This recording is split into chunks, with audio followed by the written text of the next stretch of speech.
Hello and welcome to Boomer Live. Today we are here to talk about a game which just got over. It was a thriller rather between Bangladesh and Afghanistan. It went down the wire, but then Najibullah Zadran had different plans. Bangladesh really had control of the game until 15th over. Once Najibullah walked into bat, he just took the game away. He played a breezer of an innings. If I have to define it in short, and Afghanistan won quite comfortably. If you look at the scorecard now, Bangladesh batted first. Only was able to post 127. Rashid Khan, Mujibur Rahman, that spin duo. They just made sure they tied a web around Bangladesh. But in the second innings, it was the one man who stood out for Afghanistan. They played a very matured game and they took the game home pretty comfortably. Jaren, coming to you first up, your initial thoughts on this, because it was a game which we never expected from Afghanistan as well. It was not an easy wicket to bat on, but they showed a lot of maturity. They were very collective in their approach, wasn't they? Yeah, I think they were following the philosophy that MS Dhoni has set, right? Take it deep as deep as you can.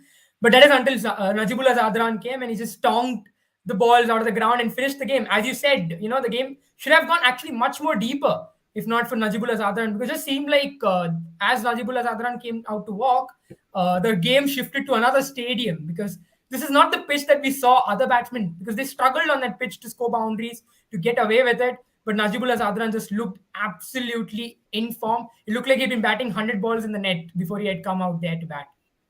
Absolutely, absolutely. There's no doubt about it. Sandeepani, coming to you. Before we talk about Najibullah Zadran, let's talk about Afghanistan's bowling, right? That's where they tied the web. That's where they made sure Bangladesh really not get to a par score, which is maybe 150 on this track. You reckon this spin duo can actually trouble a lot of teams? We know that the world-class quality, they've got Rashid Khan as a top quality spinner. Mujibur Rahman's form, let's talk about it. I think it's the second game in a row where he's really troubled batters. Today he was a man of the match as well. His form, how important has it been for Afghanistan now leading into the tournament? I think it's very important. We spoke in the preview of the Asia Cup tournament that how Mujib goes will be a very important cog in Afghanistan's success in this Asia Cup, because you often see Rashid Khan performing very well across everywhere. Wherever he goes, he plays well. But the thing is, he does not get enough support from his teammates. That is sometimes when Afghanistan not they don't really perform too well. And Mujibur Rahman, over the past 1.5 year, has been very prone to injuries, and he has very often missed quite a few tournaments. So I think this will give him a lot of confidence. And also, I think more than Mujibur Rahman's bowling, I think he was spectacular bowling wicket to wicket in the power plays. But I definitely think Mohammad Naeem and Anamul Haq cannot be your T20 international opening pair for any team. I had been very vocal about Bangladesh really lacking openers and the firepower, and we saw it today, because even though Musadik Hussain, who we rate quite highly, he played that gem of a knock, but still there was no ammunition, no explosiveness at the end.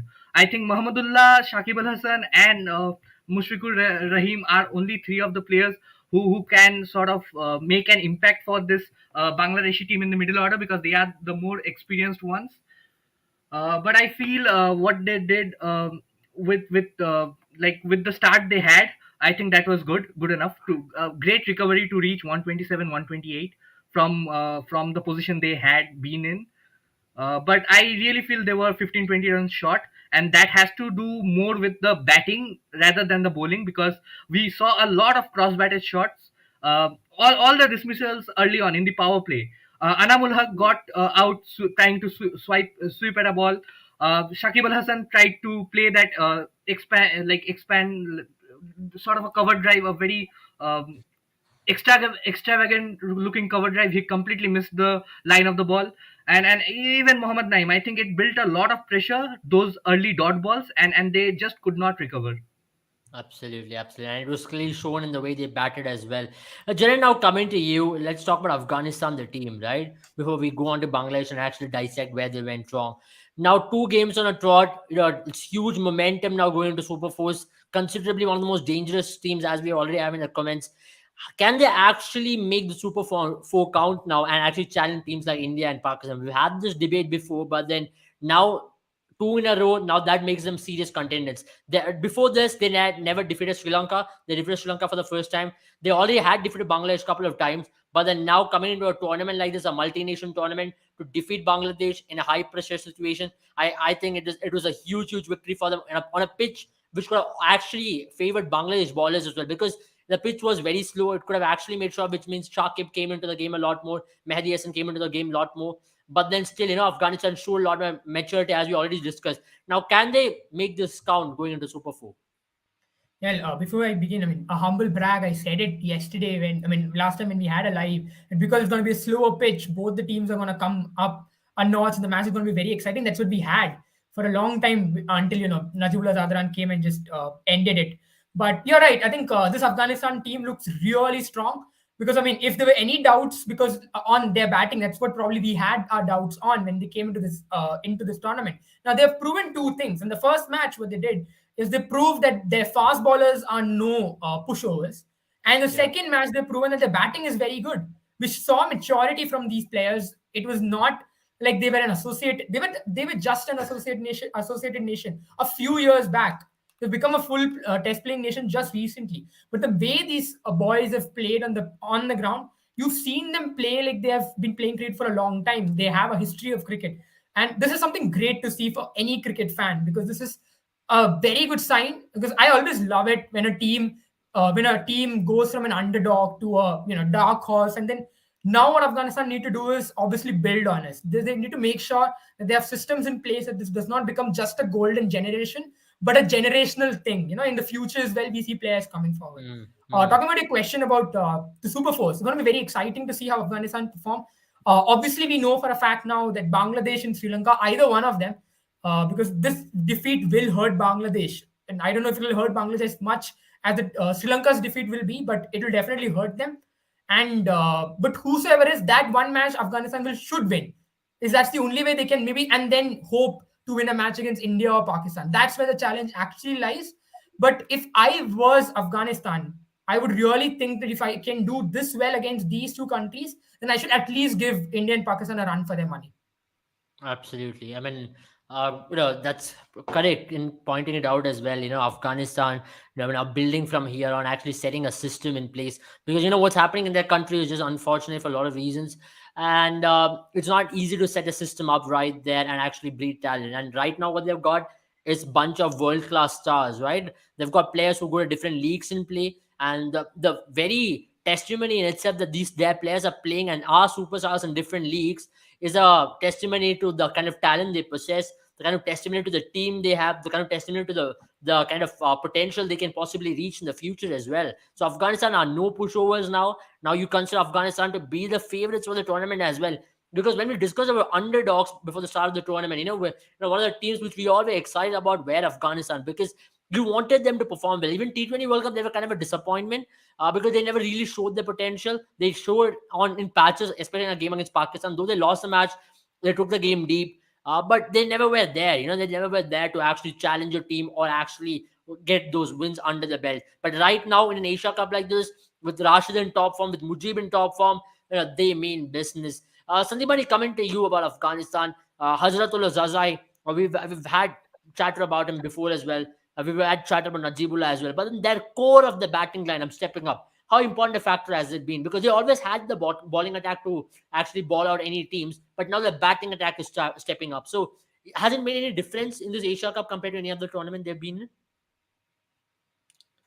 Sorry, I did not get the first part of that question. I think I'm I mean, facing what I was some talking was, network issue. Afghanistan having that batting attack actually to make it count. Usually what happens is Yeah, they always definitely. have the bowling attack. Yeah. Yeah, I think the batting attack, especially because of the intent that they have been showing, they have been very aggressive in the two games that we have seen. They were very aggressive against Sri Lanka because it was understandable. The target was 104, 105. It was very low. 106, I think, was the target. So when you're chasing a low target, you often think with the batters that they have, Hazratullah Zazai and Rahmanullah Gurbaz opening the innings, you often think that, yeah, if we can sort of get the momentum going in the first 3-4 overs, we can kill the game. And that is is what they did in the game against Sri Lanka. But against Bangladesh tonight, the pitch was sort of assisting the spinners, and we all know Shakib Al Hasan is a world class all rounder, is probably one of the best all rounders in the world in any form across all the formats in cricket. So I think they sort of decided to play him out after once they played out the first 4 overs. As usual, Rahmanullah Gurbaz showed some intent. He got out trying to accelerate, and I think we had been discussing this that what will happen if one of the batters will get out. I think Ibrahim Zadran coming in at number 3 is the player who is going to anchor the innings for Afghanistan throughout this competition. He has been pitted in that team. We had discussed in the preview that Shahidi would have been the player playing at number 3 for Afghanistan, who sort of played that anchor's role. But right now, the duty has been given to Ibrahim Zadran, and he has been so far beautifully filling it, because we all know that the Afghanistan have one of the most explosive units in this competition, with Nabi, Najibullah Zadran, Rashid Khan, Karim Jannat to follow the explosive openers. So the only player that can sort of stabilize the innings and hold one end um, is Ibrahim Zadran, and tonight he did it.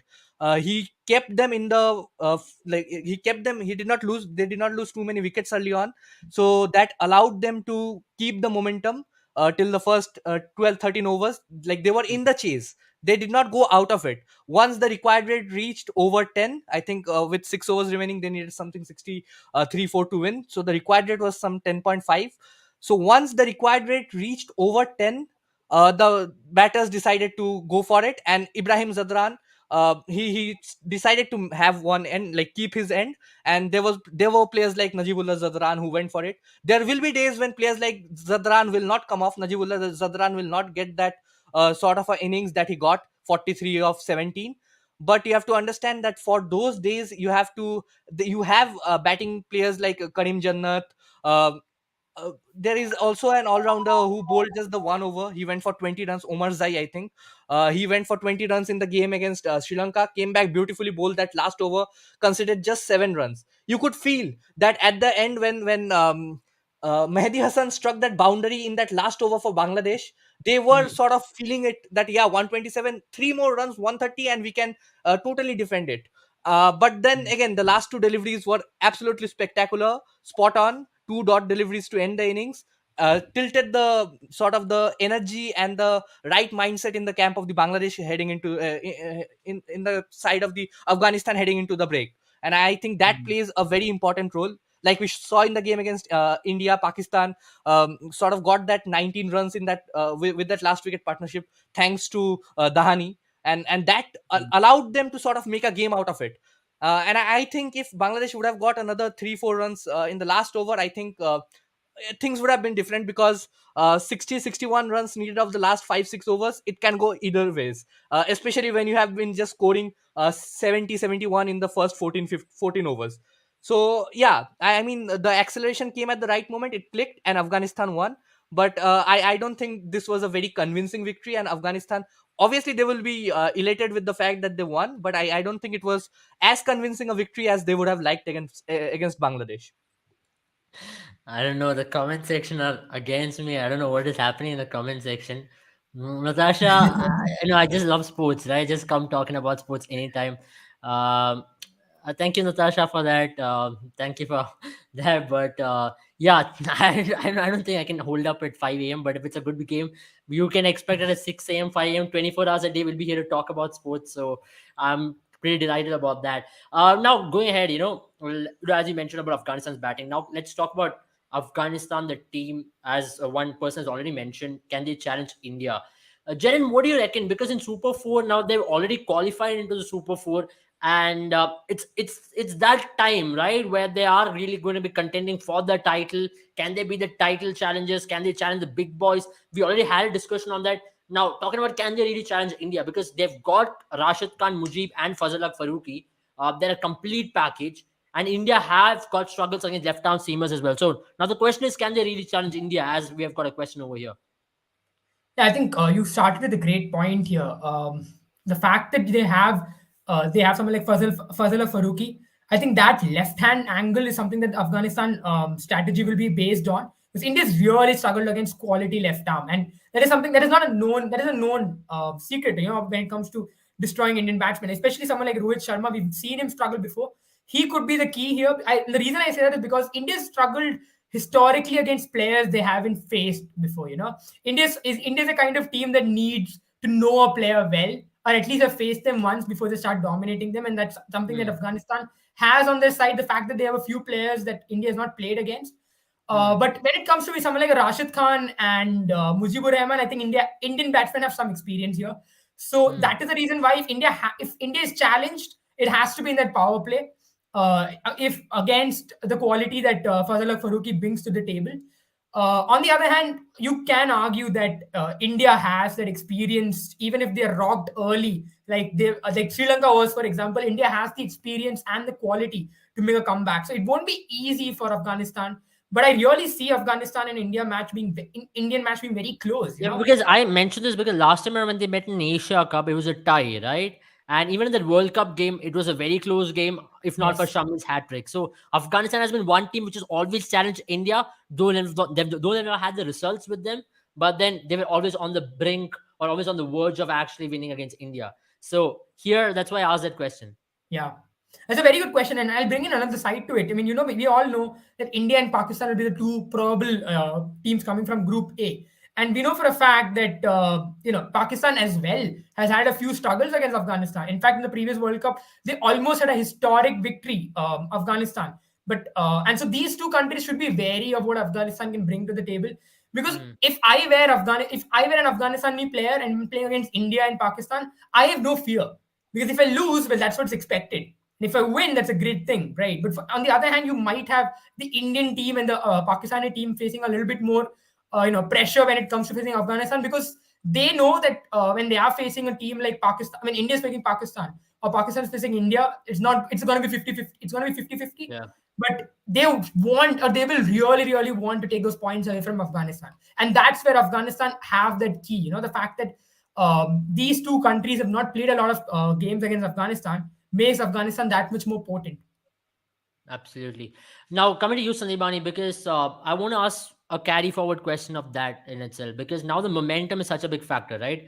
And we already discussed about momentum being a factor in different various other tournaments. Even in this tournament, momentum is a factor. Now, if they have to face a Pakistan or an India in the next game, how much can this momentum really help? Because if at all, if Pakistan does not have one of the best games against Hong Kong, they'll be coming rusty against Afghanistan. They'll be coming rusty against this opposition.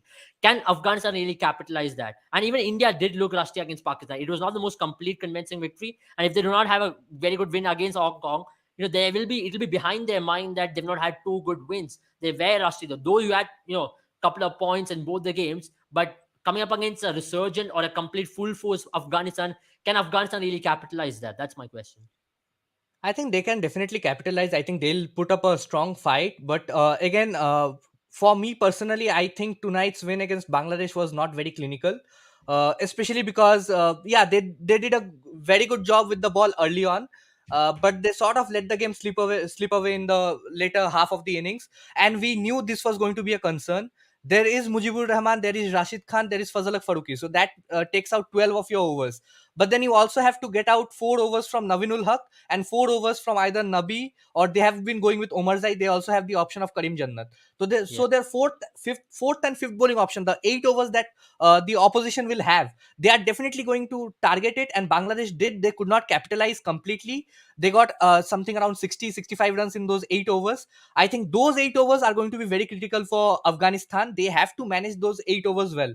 I think tonight as well, Nabi had some sort of a calculation mistake, because he was trying. The spinners were going on brilliantly. He could have easily brought himself on and completed his spell of 4 overs, but he decided to keep it till the end. And as a result, Omar Zai, who was very low on confidence after that game against Sri Lanka, had to come in and do a decent job. He did a fabulous job considering just 7 runs in that final over. But Hmm. things could have gone either way. And definitely with the bat as well. I think you can expect players like Ramanullah Gurbaz and Hazratullah Zazai to go at the bowling, go hard at the bowling, to go hard against any opposition. But then again, things will come up for you on one day, things will not come up for you on another day, and that is when your middle order has to be very stable. And I don't think if they perform like this against top tier teams like India and Pakistan, even though they have been making a name in the top tier teams, like if they get only 50-60 runs of the first 12-13 overs, I don't think India and Pakistan will let them get away with 131 140, because Bangladesh at the later half of their second innings with the ball, I think they were very there were some major issues, because we could see that Musaddiq Hussain was bowling exceedingly well. He was not brought on. They decided to go with their pacers. Shaifuddin travelled. Mustafizur Rahman travelled in his later spell. Whoever came into ball, they travelled. Taskin Ahmed did not have a good game. And I think Bangladesh could have employed more spin in the middle phase of the game, where the batsmen were really under pressure, and when the scoreboard was getting over 10, 11, 12 runs per over. And yeah, one might say that Najibullah Zadran came in and took the game away. 43 of 17 balls is a huge achievement, is a great innings, is a match winning innings. But you have to understand that the bowling was not it was not the bowling that Bangladesh did for the first 13-14 overs. There was a drop. They had a tactical flaw. They could have gone with spinners, because especially because they had players like Muhammadullah who can bowl, who is a spinning option, who can bowl. Musaddiq Hussain considered just 5 runs in the first 2 overs. He was brought back for the 19th over. Why did you keep him back till the why did you not bring him back before the 18th, 19th over, when the pressure was piling up on Afghanistan? Because we could see Shakib Al Hasan coming in and finishing his quota of 4 overs in the 11th or 12th over. They could have easily continued to go with spin from the other end as well. I think that is where Bangladesh missed a trick. So, not a very convincing win from Afghanistan. And I definitely think that they are going to have it very hard against India and Pakistan if they continue with this. So there are some changes that they would like to make. Having said that, a brilliant start, defeating Sri Lanka and Bangladesh in the group of death is a great way to begin. And they have been they will be the favorites. Definitely in the super fours to make an impact, especially if Pakistan does not have a very good game against Hong Kong, because they have to understand that some of their players are not fit, not completely 100% fit. There have been a lot of concerns with the injuries of the pacers in Pakistan camp. Their middle order does not look the best. So I think it is going to be a very even contest. And even against Pakistan, Afghanistan have had pretty decent results in the past as well. They were very close to beating Pakistan in the last game before Asif Ali took the game away with 4 sixes of that over from Karim Jannat. True, So true. I think And I mean, definitely a lot of things to prove. absolutely. I mean, there's no doubt about it. Before that, let's talk about what happened with Bangladesh, right? Because Bangladesh hasn't been having the best of times. One day you have your captain as Shakib Al Hasan, one day you have Tamim Iqbal as your captain, one day you ban your captain because of some ad what he does on social media. Next day you ban Shakib Al Hasan because of his action or of what he does in domestic cricket. There is no clear stability in Bangladesh cricket board. A lot of things have been happening behind the scenes as well. It's very evident from the way they were playing in Zimbabwe as well. They lost the T20 series, they lost the one day series in Zimbabwe. Now coming into Asia Cup, they were the most jaded team among all the teams. Okay, one can say Hong Kong is the weakest team among all. But then if you ever talk about one team you want to face from the big But boys, Hong it's Kong has come definitely to this competition winning 3 games on the trot. Yes. true. Bangladesh have not.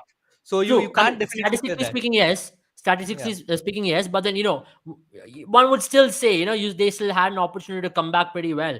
But now talking about Bangladesh, what do you think, Jaren, is the reason behind this, and how can they actually redeem themselves from here on? Because the tournament is pretty short. Next game they lose, they're out of the tournament. Sri Lanka makes it to the Super Fours, and from here on, it's going to be a uphill task for them to actually even to make it to the qualifiers of the World Cup as well. World Cup is going to be played in Australia, alien conditions, not easy. They're going to be having some really big challenges. You have a Zimbabwe even there to actually knock the door and make it. Ireland, Scotland. So these teams are right there. Even UAE is a very good team as well. So for Bangladesh, keeping the T20 World Cup in mind, is Shakib a good decision as a captain? Because Shakib as a captain has not really delivered, right? Shakib has always been a player who has delivered under captaincy. He's always played, he's always underplayed himself, or he's never played up to his potential, as one could say so. But here is an opportunity for Bangladesh to redeem themselves. Now the game against Sri Lanka is a knockout, and the history between Bangladesh and Sri Lanka. There's always been that edge between both the sides. Can they really get one over Sri Lanka here? I mean, it's going to be very difficult. It's a difficult period for Bangladeshi cricket right now. There's been a lot of tussle between the players and the boards. I mentioned in the last live as well that this is a team which is coming into the game against a very confident Afghanistani team, a very settled Afghanistani team, while their own team is not settled. As you mentioned, they've had issues with captaincy. Their senior players have been going back and forth with the board. It's a difficult period to be a Bangladeshi fan. You don't want this from a team like Bangladesh because the way we're talking about Afghanistan right now, a few years ago we were talking about Bangladesh in the same vein. This used to be a very good T20 team. This used to be a team which could, on their day, match against the big boys. If you just talk about the match itself, I think leaving the things that are going off the pitch, the way they started was just shambolic. It felt like they did not respect Afghanistani bowlers. They should have probably taken seen the highlights at least of the Sri Lanka game because they made a lot of mistakes that the Sri Lankan batsmen made. They Yeah. played cross-batted shots on a pitch which is slow. You don't play cross-batted shots. You try to play in the V, and that's what we saw from Najibullah Zadran. He played straight down the ground. He did not. And that's the reason why he was able to hit those sixes. The fact that but obviously, and then when they got control of the game, Bangladesh. It's not like Bangladesh completely threw the game away. They were good enough to get the control of the game back, but they kept letting things. They kept. It was pretty loose. The fact that we saw a team which did not deliver a professional performance, if I may be that harsh to say. Yeah.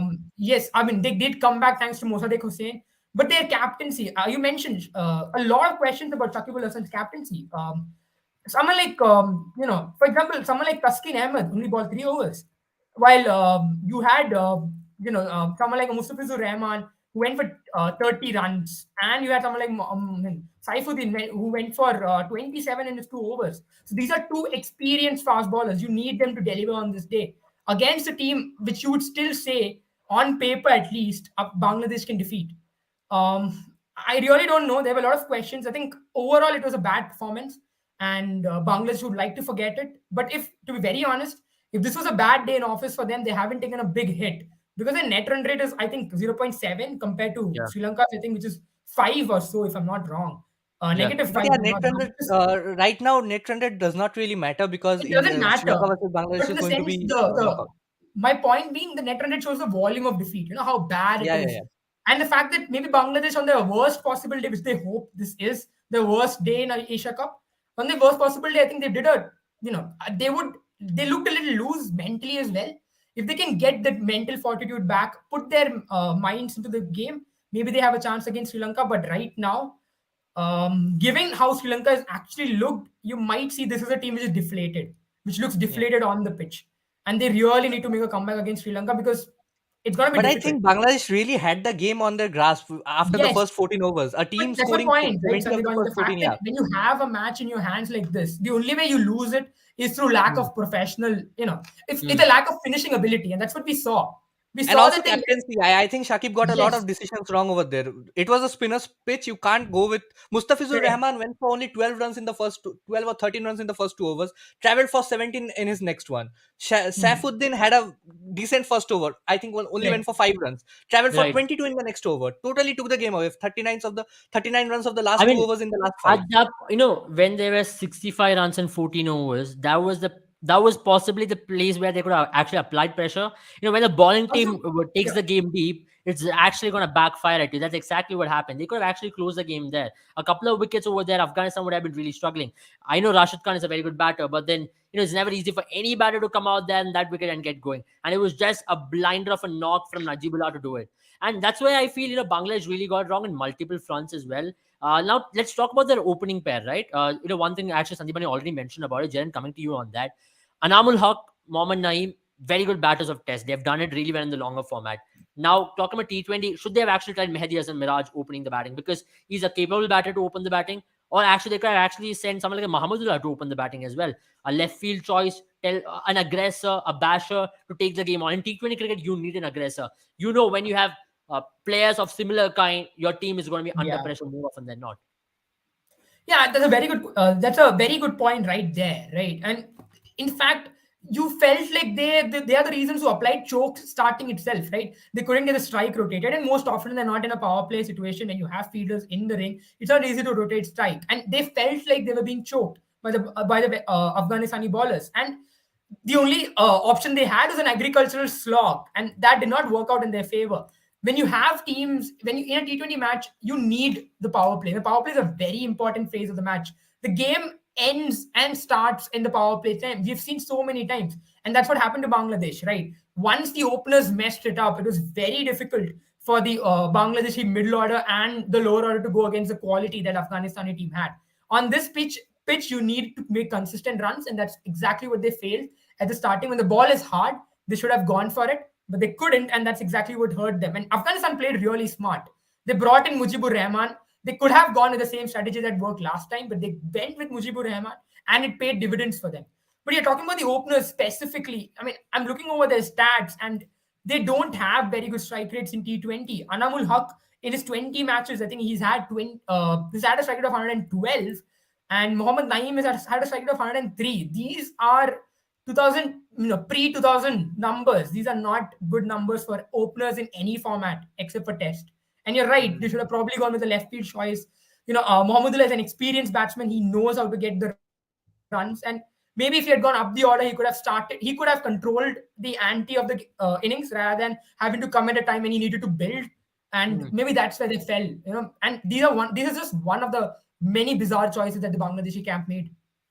I mean, absolutely, and that's something which Bangladesh actually also will be, regretting at the end of the game.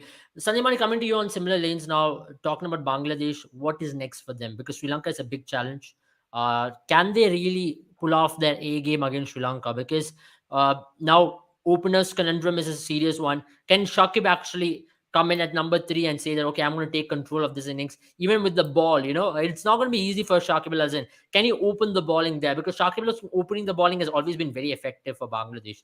And if they're going to be playing on one of these kind of tracks where the ball is going to grip a little bit, Shakib is going to be even more lethal, because it's the ball which is going to keep straight is going to really trouble Sri Lankan batters. And Sri Lankan batters do not really look comfortable against spin at this point, because if you look, they're a team also who's underconfident. They're going to be having a player of Gunatilaka. I don't need to talk about him. You know him, you like him, and you know him better than anybody else. And they're going to be having someone like they're going to be having Mendes as well, who's not really looked good. He's looked here. He's not really looked comfortable at all in the crease. Then at that very point, someone like a Shakib's experience coming in, and also Mehdi Hassan Miraj, can he use his ballers, or can he marshal his resource a little more better in this Sri Lankan game? I think definitely Bangladesh can be way more smarter than what they were in tonight's game. I think they missed quite a few tricks. Starting with the bat, I think Mohammad Naeem, Anamul Haq, both of them don't deserve a place together in the lineup. You can have one of those type of batsmen. And I am really sorry to say, I think Mohammad Naeem has had decent performances in the past, but I don't think Anamul Haq has had anything to show for the faith that he has been shown, like for the faith the team management has shown on him. So I definitely think Anamul Haq can be dropped in the next one, and they can bring in some sort of a batter who can really accelerate at the end, because yeah, you Can discussed it that be Shabbir Muhammadullah can. Rahman though? Shabbir Rahman Yeah, to grow up. Shabbir Rahman definitely. I'm surprised Shabbir Rahman was not a part of the team, because I would definitely say if you bring in somebody like a Muhammadullah to open the innings, Bangladesh does not have the firepower to accelerate at the end. Shakib Al Hasan, Mushfiqur Rahim, they go at strike rates of 120, 130, which is pretty subpar in T20 internationals. And definitely you have players like Mosaddeq Hussain, who has been on good form, but you can't rely on just Mosaddeq Hussain to sort of do the job for you every day. And if Muhammadullah like goes in the top order to open the innings, then in that lower middle order there is nobody who can really accelerate. Mehdi Hassan Miraz is another player I saw tonight. He was just going for the scoops. He was just trying to take advantage of the pace, not trying to really hit in the V zone or anywhere straight. Bangladesh, the major flaw with the Bangladesh batting tonight was they did not decide to hit straight. They were playing all sorts of cross-batted strokes against spinners, against high-quality spinners like Rashid Khan. I think this was the first time after so Hmm. many days that I have seen Rashid Khan so lethal when players are trying to defend against him. Because if you Yeah. see, they were trying to take on Mujibur Rahman. All the three batsmen that got out, Anamul Haq, Shakib Al Hasan, and Mohammad Naeem, they were trying to slog Mujibur Rahman. But the wickets that Rashid Khan took, only Muhammadullah got out slogging, because it was the 15th over and last over. Probably he could have just stayed on for the next three balls and then capitalized. But players like Mushfiqur Rahim, uh, and Afif Hussain played a good knock, 12, 13. He sort of was looking to stabilize the innings, but then got out at the wrong moment. But these two players, they just got out to quality spin bowling. They could not read Rashid Khan. So that was Yeah. that is a huge problem. Teams decide to play off Rashid Khan, but you have to ensure that if you are playing off Rashid Khan, you don't lose too many wickets. I think Afghanistan, they won because they had wickets in hand. Even though they were 65, 67 at the end of 14 overs, they had lost just 3 wickets. On the other hand, Bangladesh, after the end of 14, 15 overs, they had lost 5 wickets. So I think Hmm. that really did not allow players like Mosaddiq Hussain to take that extra risk right at the end, so that they could sort of slog and end at 140, 145, which I think would have been the difference. I think another 5, 10 runs and Afghanistan would have been under a lot of pressure, because yeah, Najibullah Zadran played that impressive knock, but if there was more scoreboard pressure, I think they would have had to go right after the 12th or 13th over. They could not have waited till the 15th or 16th over to go really hard at the bowling. So I think that is Absolutely. where yeah, that was one of the key aspects where Bangladesh really missed a trick with the bat. And also with the ball, I think they were I've already said that they employed too many paces at the end. They should have realized. And also, speaking about Shakib Al Hasan, I think yeah, he's very good in the power plays, but he occasionally picks you wickets in the power plays. Today he got one, but when he bowls in the power plays, I think his stats are he is very economical. But teams just let him like just play out his 4 overs and then try Hmm. to go after the other 16 overs that they have, because Mustafizur Rahman early on in the innings and in the death overs can do a good job, like 2 overs at the start of the innings, 2 overs at the death. And Mustafizur, I think, is very little at the death. Tonight he was a bit off color, but you expect Mustafizur to do a way better job in the death overs, especially when he's coming into bowl in that 16, 17, 18th over. I said that Mustafizur can go for 7, 8 runs in his 2 overs right at the end, but you have to have other bowlers like somebody like a Saifuddin or a Taskin Ahmed to support him. It can't be Yeah. Saifuddin is going for 22 runs in 1 over and Mustafizur is bringing it back in the next 2 overs. The opposition will still score over 10 runs per over in the last 5. And I think in these low scoring games, this is very critical. And we all knew that if it was going to be a low scoring game, Afghanistan were going to be the favorites because they have the stronger bowling lineup out of the two. Absolutely. I mean, there is a reason why Bangladesh have been on the under the radar because of their own decisions as well.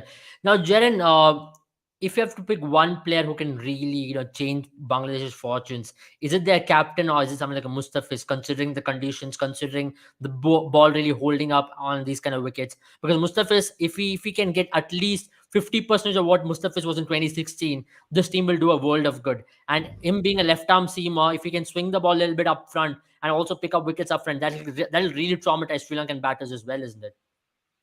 Yeah, I'll start with Shakib Al Hasan. He didn't do many things wrong today except for his captaincy. I mean, the captaincy part was a disaster. But as a player, he contributed good and well enough. But the way he got out and the timing he got out was pretty immature, I would say.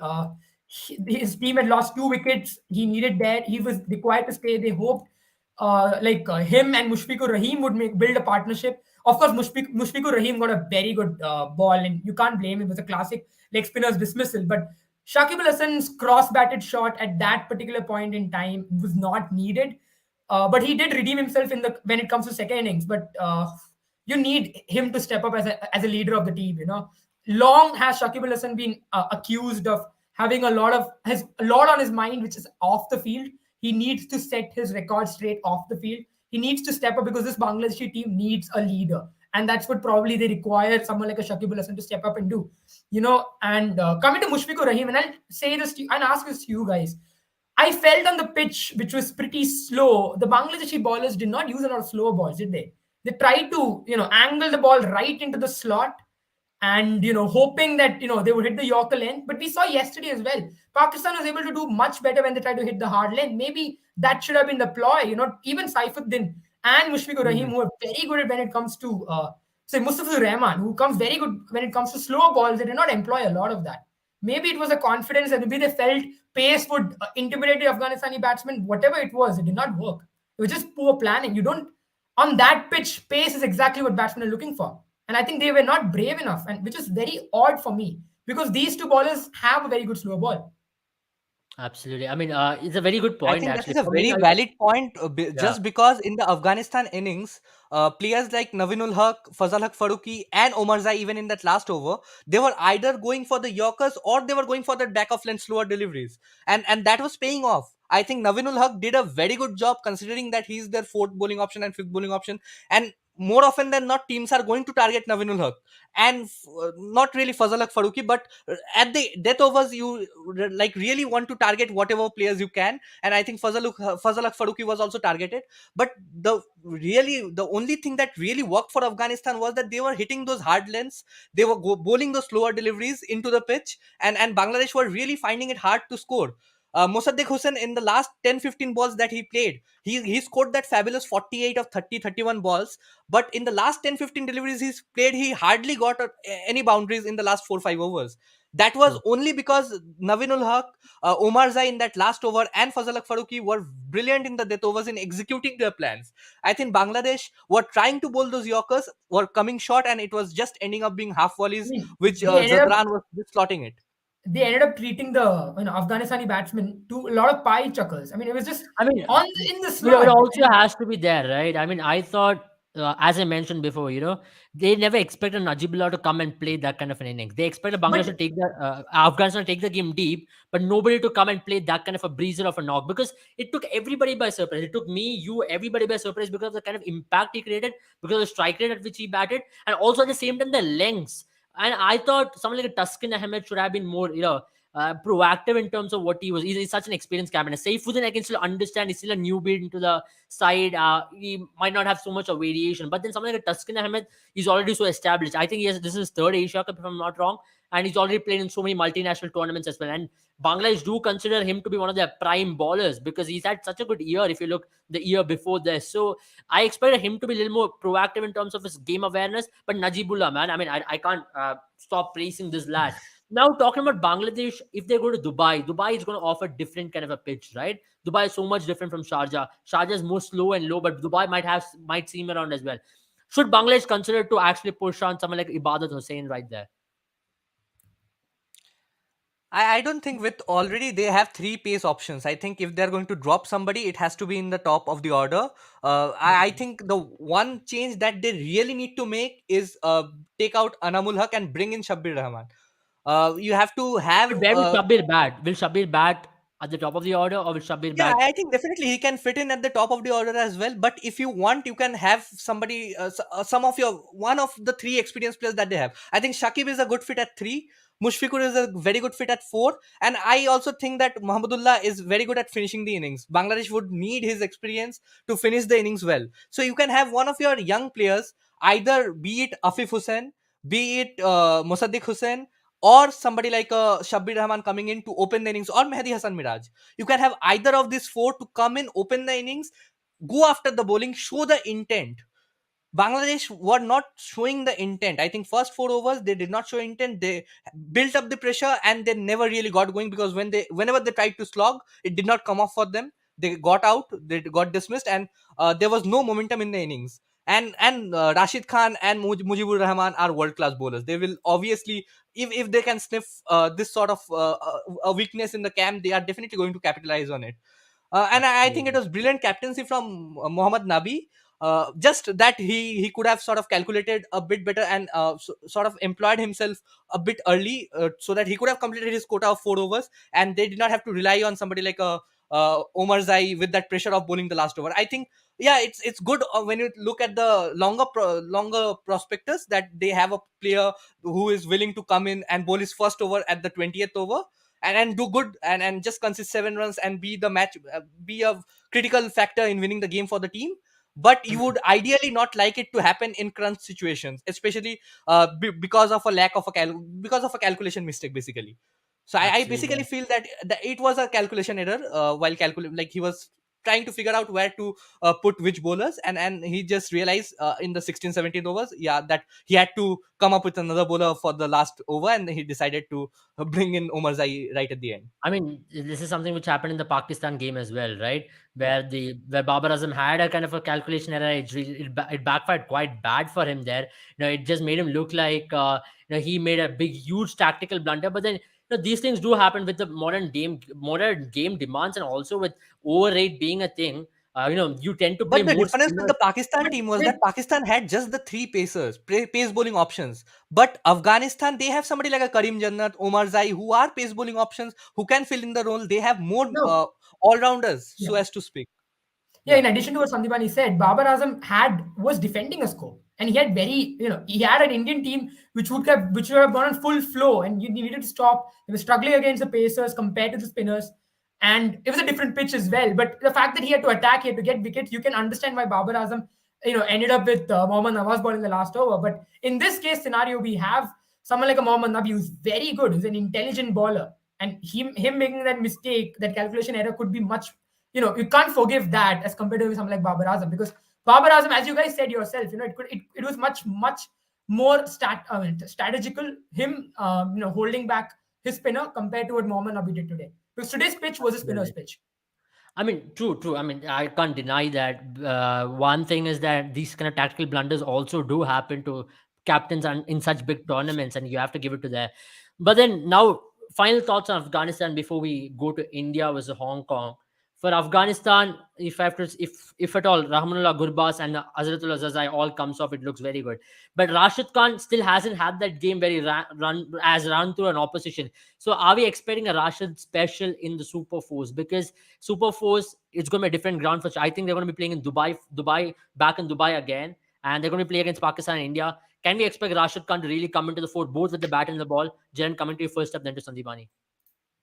Can you tell the question again? I mean, Rashid Khan hasn't really made that huge impact. He has picked up a couple of wickets here and there, but he's not been the prime focus. Right? It's been Mujibur Rahman who's been sharing the workload alongside him. But right now, if you ever talk about Rashid Khan coming up against the big boys like India and Pakistan, can we really expect something like some Rashid Khan special going into the Super 4? I think Rashid Khan is in that part of his career where he was once a tearaway fast. I mean, a spinner. Sorry, who was able to get those wickets. Who was able to get was invasive of batting lineups. But now batsmen have figured out to play him. And this happens in the modern game where you have so much of video analysis. And this happens to a bowler. Now I think it's time where he has to transition, maybe find a new ways of getting wickets, because clearly batsmen have figured out to play him, and this is where he has to evolve as a player. And I hope someone like Rashid Khan is a champion. He's performed everywhere he's gone, and you will see. I know for a fact you will see him come back. I hope it's in this tournament. But today, what we saw obviously was a lot of contribution from Bangladesh towards his wicket tally. You play him, you don't give him the respect he deserves. As Sandipani mentioned, or as you mentioned, you have to give him the respect. Even if he's not getting wickets, he is capable of getting those wickets. And today, what we saw is the fact that it's still in him. It's just that the batsmen have figured out how to play him. You might see a Rashid Khan come up with something tomorrow, which suddenly astounds the batsman and him going on top. Because Rashid Khan isn't doing bad. He's still doing a good job. But just as we speak about Virat Kohli in the same vein, he isn't doing what we know him to do, and I think that'll take some time, because this happens to many ballers in the modern era. When once teams figure out what you're up to, then they are able to devise a strategy to counter you. But I hope Rashid Khan comes up with something to counter the counter that teams have placed against him.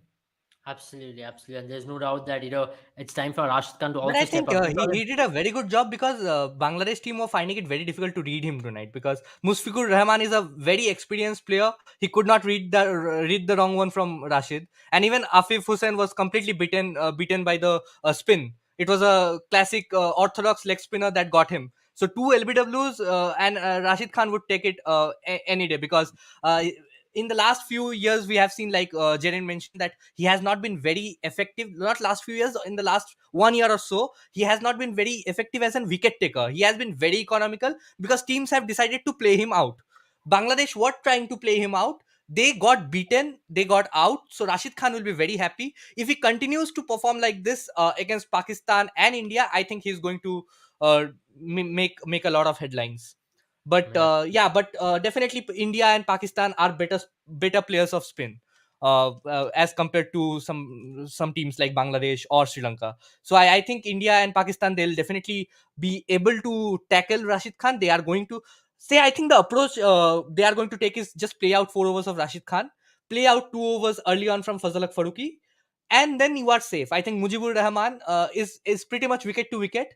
You have to respect him early on, and then you can just take after the bowling, and you have a good sort of 12, 13 overs to go after the Afghanistan bowling and really capitalize and score those huge runs. But I don't see Bangladesh with the form that they have shown to score in excess of 150. Even if they beat Sri Lanka, I don't see Bangladesh scoring those 170s, 180s in this tournament with the batting that they have. It needs a blinder from one of the top order batsmen, from one of the experienced players, if they have to score once in excess of 160, really, no matter what pitch they are given. Yeah, absolutely, absolutely. I mean, in the comment section, a lot of things which are happening. I can see that already. See, guys, I'm not going to take any of these kind of questions. I'm being very honest with you. We don't want to check that. I know there have been a lot of questions, a lot of debate going on in the comment section. The first time we are explaining cricketing debate and a lot of this debate, but then let's move into India versus Hong Kong. That's more important right here. Gentlemen, talking about India's lineup, right? Last time around, it surprised a lot of us, especially with Dinesh Karthik playing ahead of Rishabh Pant. We all had an opinion that Rishabh Pant should be back in the playing 11. Do you guys reckon that is going to be a template which India is going to follow? Because it's very clear that Jadeja has been the preferred choice to bat number 4. You saw him batting in the Sri Lankan series, if I'm not wrong, earlier this year, where he was tried at number 5, number 4, and he did a pretty decent job. Now, even to counter the left arm spinner, that the reason why Nawaz ball the last over was, they, as long as Jadeja was there, they couldn't really use him because Jadeja was taking Nawaz on.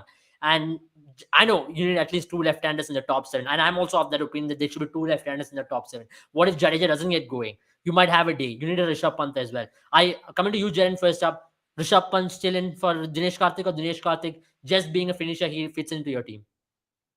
I mean, I have already made my opinions known last time when we had. I feel someone like a Rishabh Pant, he is a class act. And T20, I know he's not done very well in T20I, but when it comes to IPL, we've known him through IPL, and it's not that he can't do it. He's just not done it on the international stage. And I feel right now right now, in terms of abilities and current form and the roles that Indian team requires, I feel Rishabh Pant still fits in. Maybe a KL Rahul doesn't.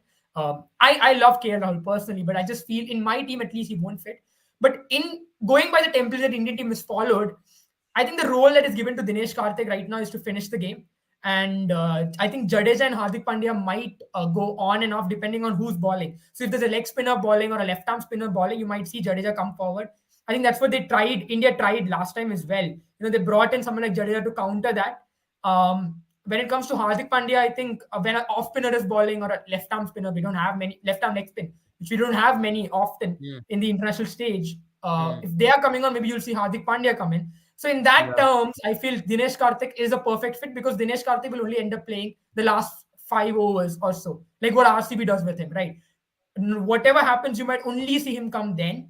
But against Hong Kong, though, I feel you should give Rishabh Pant a try because I think you will see a lot of changes in the Hong Kong match when it comes to. I mean, I just love the comment that Shinwari's put forward. Yeah, I think I agree. Yeah. We'll take that question. Now, it's one of my favorite questions as well. This question won the comments. If there was a comment award, this is the question because it's exactly my thought.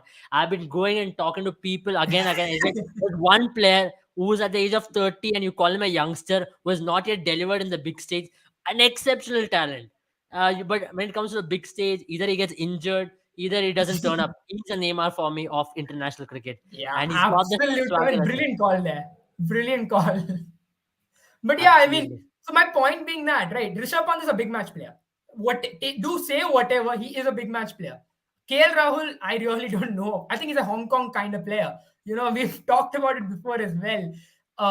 And that's the reason why I want Rishabh Pant there because on his day, Rishabh Pant can end the match, like this. You never know, you'll not know when the match is over. And that's the reason why I feel Rishabh Pant fits into that middle order. You can send him the way you've sent Jadeja with much more explosion. When Mohammad Nawaz sees Jadeja coming up to bat, or Babar Azam sees Jadeja comes up to bat, he might still throw the ball to Mohammad Nawaz. But when he sees Rishabh Pant coming up to bat, you might not see a left arm spin or leg spin in miles within the next few overs. And that's the impact that Rishabh Pant brings into. And I really would love to see that template and also Kohli opening. I mean that's a very good mix, I would say. I mean, very interesting because if Kohli opens the batting, it really nullifies a lot of issues with what Indian top three is having. And Sunil Gavaskar made a very interesting statement. Sandeepani, I'd like you to actually elaborate on that. When you have three players playing similar kind of cricket, does it really backfire as well? I'm not gonna take that comment. Let's just go get going. Yeah, when three lads have similar kind of batting, does it really hamper the batting? Because you have KL Rahul who's trying to find form. He's been out for the longest period of time. Rohit Sharma has an average of 25 this in T20 cricket. There were a couple of innings in England series and also in West Indies where Rohit Sharma looked very good, but he's really not gotten going, right? And Virat Kohli is trying to find form as well. Does it really affect the batting lineup? And will you take all three into the Australian World Cup? For me, no. I will take two of them to the World Cup. I can't have three of them in the World Cup because that can really hamper. You don't get every day where Hardik Pandya and Ravindra Jadeja is going to pull you out of the hole, right? We have one of those days where Hardik Pandya and Jadeja is going to pull you out of the hole, or Surya Kumar will pull you out of the hole. But there will be days where you need your top order to fire. I know it's totally antithetic to what happened in 2019, 2021, where we were super reliant on our top three and middle order was nowhere there. But here, you need your top three to really fire because in a big game, I think I can relate so much to it because in RCB this year, you had a similar issue. And I know Rajat Patidar came towards the end and really fired. But then, as an RCB fan, I can really relate to that issue because you not have Virat Kohli, Faf du Plessis, and also your number three batsman, whoever was playing the position, did not really fire. So, Sandeepani, coming to you, will you take all three into the World Cup? I think I'll definitely take all three into the World Cup, just till the World Cup. But still, there's around 10 games that India will play before the start of the World Cup. You also have to see how KL Rahul and Virat Kohli goes in the series against South Africa and Australia following the Asia Cup. They are definitely going to start in all the games in the Asia Cup unless one of them is injured. And I definitely feel tomorrow we might have. Yeah, it's very tricky to have three world class players right at the top not doing the best that they can do, that they are able to do. I think that creates a huge pressure on the middle order and the lower middle order. And I think India is well equipped with in that department. They have one of the best middle order players, batsmen right now. We used to see in the sub 2019 in that World Cup era, India were really struggling to find a number 4 for the team because the Hmm. top order was performing, the top three were performing. There was no contributions from the middle order. 4, 5, 6 were where they were really lacking. But I think they have really in the last 2 years or so, they have found so many players in that 4, 5, 6 slot who can come in and do the job for your team. Whether they can do it in the highest stage of the game, that is yet to see, because Hmm. it will be different sort of a pressure, and you have to adjust into so many things. But I still feel KL Rahul, Rohit Sharma, KL Rahul needs some time to get going. I think he deserves some chance because he had COVID, and before that he had some injuries. He hardly got to play any sort of cricket. I agree with the fact that three of them are similar sort of players. They are your innings builders. One of them can like both. Ideally, all three of them would like to go on till the end of the innings, play those 90, 80 run innings in 50, 60 balls. That is what the three of them would ideally like to do. But Hmm. right now, I think they are going to take a different approach. Not Kohli. I think number 3 is where he's going to stay calm. One of the openers after 3, 4 overs are really going to go after it, be it Rohit Sharma or be it KL Rahul. I think that is the approach that they're going to take going forward in the tournament. And in the game against Hong Kong, I expect a lot of changes. Especially because you were asking the question whether Rishabh Pant or Dinesh Karthik. I think it is going to be Rishabh Pant and Dinesh Karthik, because I personally feel that they And are who's going going to to be try. top then? I think they are going to rest one of the middle order, either one of the all rounders. Jadeja or Hardik Pandya is going to get a rest. A bowler is going to come in. I think Ravi Bishnoi or Ravi Ashwin can come in either of their places. And I definitely feel Surya Kumar Yadav is going to get a rest in the next one. I think Rishabh Pant is going to come in place of Surya Kumar Yadav Do you because think we need to do all these changes in middle of a tournament? Because it's just one game into the tournament, and do you really want to? Because this is but the I opportunity for your definitely best feel 11 to India prove. are going to try Rishabh Pant in that mix, because if you have to bring Rishabh Pant, you can't drop KL Rahul, who is trying to get into form, get into the groove. You can't drop the captain Rohit Sharma. You can't drop Virat Kohli. He has also been trying to get into that groove. You can't drop both Hardik Pandya and Ravindra Jadeja. You can drop either of them and hope that I like think a bowler can come in and do the job for you. Yeah. yeah, Sandeepani, I think in terms of managing the burden, I think they might they might rest Hardik Pandya because Yeah, he definitely. has the That is fast what I bowling feel. I routine. feel one of the all He's rounders is going injury to get prone. rested. You might see Yeah. him being dropped. Definitely, and I think India has enough strength in that Yeah. squad to come in and do the job. There is Deepak Huda. If you want a sixth bowling option, you can have Deepak Huda replacing somebody like a Jadeja or Hardik Pandya for that matter. But they definitely will find in Rishabh Pant to play, and I think Surya Kumar Yadav will give in to sort of get Rishabh Pant that game time, because I don't think they're going to drop Dinesh Karthik, because Dinesh Karthik got to play just one ball in that Pakistan encounter. If they have shown faith in Dinesh Karthik, they will try to give him more game time. And hopefully, in the game against Hong Kong, probably Dinesh Karthik will come in the later half of the game, last 4 5 overs, if India bats first. That is, and do what he does best. And I definitely think there will be some game time for Rishabh Pant, and also I think Ashwin will come in. They will definitely try to fit in Ashwin, and No, I probably don't think. even Avishka. I personally don't think a lot of changes will be there for this. I think it's going to I be the think same at least 11. at least three changes, at least 2 to 3 changes are on the cards. Two or three, Absolutely not at true. least. I think 2 or 3 changes are in the cards, are on the cards. Yeah, yeah. Matthias has a very interesting point. Does Kale still feel that strike rate is overrated? I mean, don't you think, Jen, since the day he made that comment, he's really not looked apart, because he's really looked like a player who doesn't want to score quick. Let it be for Lucknow Super Giants this season. In important games, he not really score quick. I know he scored a lot of runs. He was there in the orange cap contention list. But then Kale Rahul not scoring quick is really hampering his team's chances wherever he plays. And the reason why Kale Rahul is playing this T20 setup is because of the very reason that you had a Shikhar Dhawan who was not scoring quick. And everybody was of the opinion you need Kale Rahul because he scores quick. But now Kale Rahul is not scoring quick. Now, what do you do with this kind of a player? I understand there have been injuries for him, but then it's been happening for such a long period of time. I'm not talking about Indian team, I'm just talking about even IPL. There were games where he scored at the strike rate of 110, 120, which really hampered his team's chances of even winning a game. Let's talk about that qualifier, right? The eliminator, for example, which happened in Kolkata earlier this year against Yeah. RCB. His innings was really the reason why they lost ultimately, because he had a very slow innings. He showed no intent at all. So here, my question is to Jaren: does he really feel the strike rate is overrated?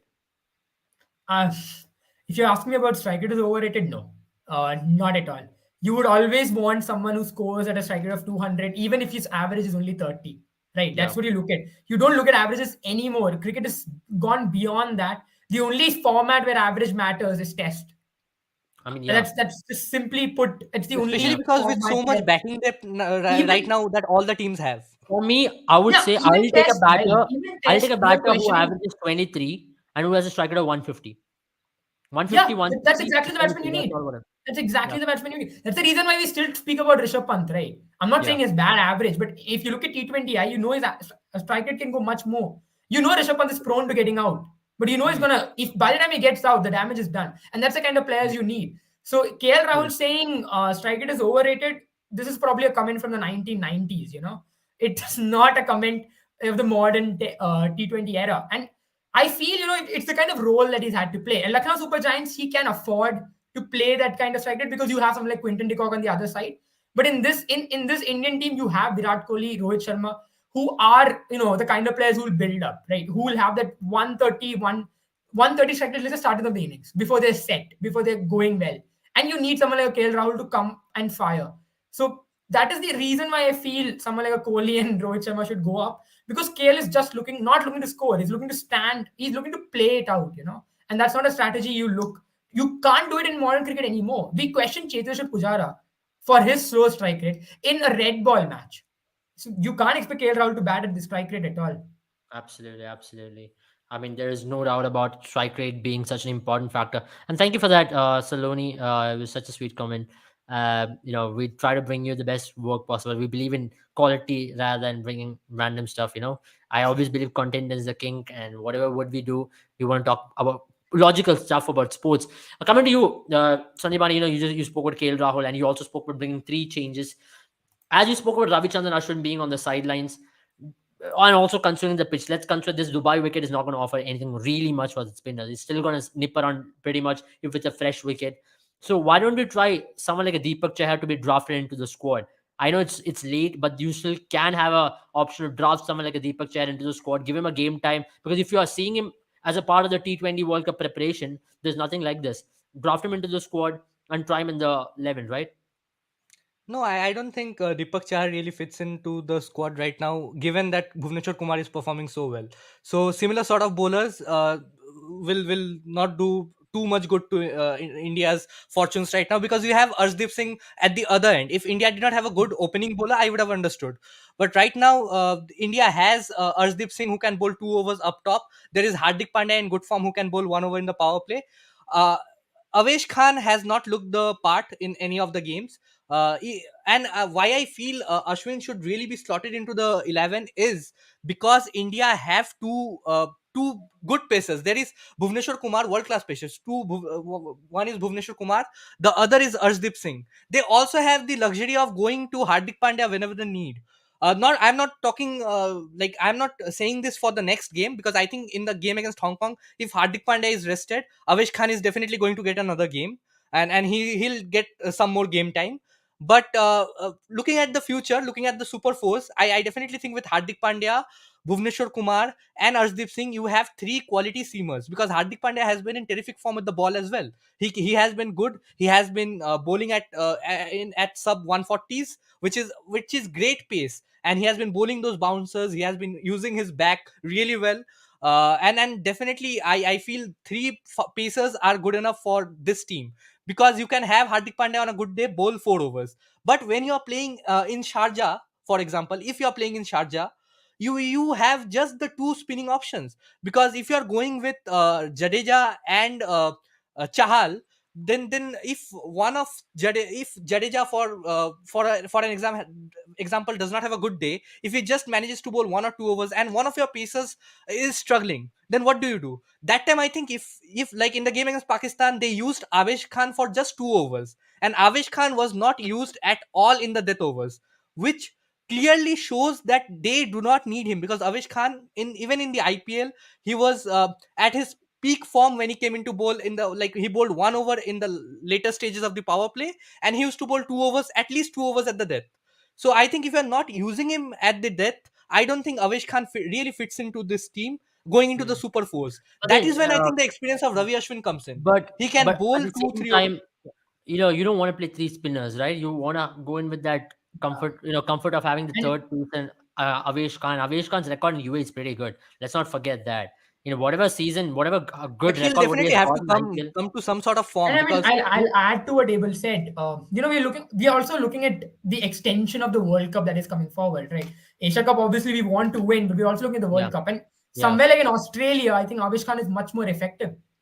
yeah. Maybe game time is what he needs. The exposure in international cricket, because we know he can do it. I'm not saying that I'm one of the biggest fans of Ashwin. I mean, he is one of the best bowlers that India has produced. But does this team? Because then you're going to look at Ashwin as a batsman as well, and I don't know if Ashwin will contribute as much as a number eight as much as we think he will. but my point is, if you are playing Avesh Khan, if you want to give him game time, then at least bowl him 4 overs. Give him 4 overs to bowl, no matter how many runs he goes for. Because we have seen in the series against Zimbabwe, in the series against West Indies, they have played Avesh Khan. They have only bowled him 2 or 3 overs, and even when he's bowling at the death overs, he has not looked in any sort of form or Mm. rhythm. He has not. He has been consistently bowling those half volleys. He has not been able to nail those Yorkers, for which Avesh Khan is so popularly known for in the IPL.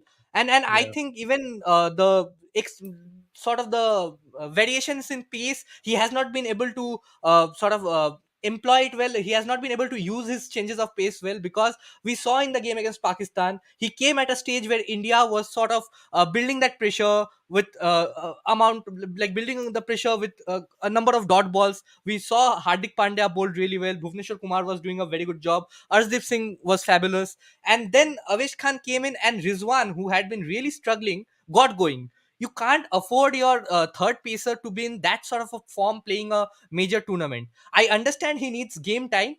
Give him game time against Hong Kong. Give him the game time against some of the weaker oppositions that you play. Give him the game time in the series against South Africa and Australia to see how he goes. But definitely in the Asia Cups, in the Super Fours, I feel Ashwin will contribute way more. If you're playing Avesh Khan, at least bowl him 4 overs, because he's not going to give you that ammunition with the bat as well. He's a I mean, slogger. I understand, Ashwin, there is no disregarding his talent, his ability, what he's possessing in multi formats. He's a very good T20 bowler, he's a very good test bowler. But then here the point is also the build up to the World Cup, as Jaren rightly mentioned. Because keeping the World Cup in mind, would you play three spinners in a World Cup? If it is Australia, you're playing Hong Kong, or you're playing any opposition in the World Cup, you won't play three spinners. And the pitches in Dubai are not really, especially I'm not talking about Sharjah, but in Dubai at least the ball is nibbling around quite a bit. And this is where you want someone like an Avesh Khan to come into also the confidence, right? There's no better opportunity for Avesh Khan to come into confidence, like if he picks up a 4-4 against Hong Kong tomorrow. He's going to be in top confidence come Pakistan on Sunday. I'm just saying it's going to be Pakistan who's going to defeat Hong Kong. No disrespect to Hong Kong, their team, but then I'm just saying that if India are going to be playing Pakistan next Sunday, and if Havesh Khan is coming off a 4-4, let it be any team, a 4-4 in an international game is a 4-4. Even if Virat Kohli scores runs tomorrow, it's definitely going to help Virat Kohli's confidence going into that game against Pakistan again. So my question is again back to Sandeepani, is that Just to just isn't to it, just isn't to it better to play Yeah, with I'll an add add to Asian on that. your point, I think Even, the I'll add to fixture that. is really, Um, yeah. yeah, I'll add to that. And I So just as I wanted to say mentioned, the right? picture was really smartly put out. India versus Pakistan on all three Sundays is what they have been ideally building it up for. Yeah, I mean, Absolutely. I'll add to that. Jaren, before that, thank you, Ishfaq, Yeah. for that. We've been having a lot of comments. I've been not able to take it because thank you, Tanya. Thank you, Nathan. I know you've been following us on football podcast as well. I know, Tanya, I think you are here for the first time, but thank you for that. Ishfaq, for us, the whole point is to cover cricket, regardless of which team plays. As I mentioned, we're going to here to talk quality cricket, not about India, not about Pakistan, not about Afghanistan, Bangladesh in specific. We're going to cover all the cricket. Yeah, go ahead, Jaren. Yeah, I mean, I'll also say the same thing, right? The fact that many of us, I mean, at least in India here, we had late into the day, and it's nice to see a lot of sports fans, coming in. And I hope, Nathan, you start watching cricket as well because of us. It'll be a great thing for us. I mean, it'll be great for us to know that you started watching cricket because of it. But I'll come to my point, right? As far as I see, like looking at the team, I think Arshdeep Singh has already gone way further than Avish Khan as a third seamer, at least in the playing 11. So probably Avish Khan here is playing as India's backup option when Bumrah is fit. So then, don't you think at least him being in the team will give him the confidence? Because if you drop him for Ashwin, someone who might not play at all in the World Cup.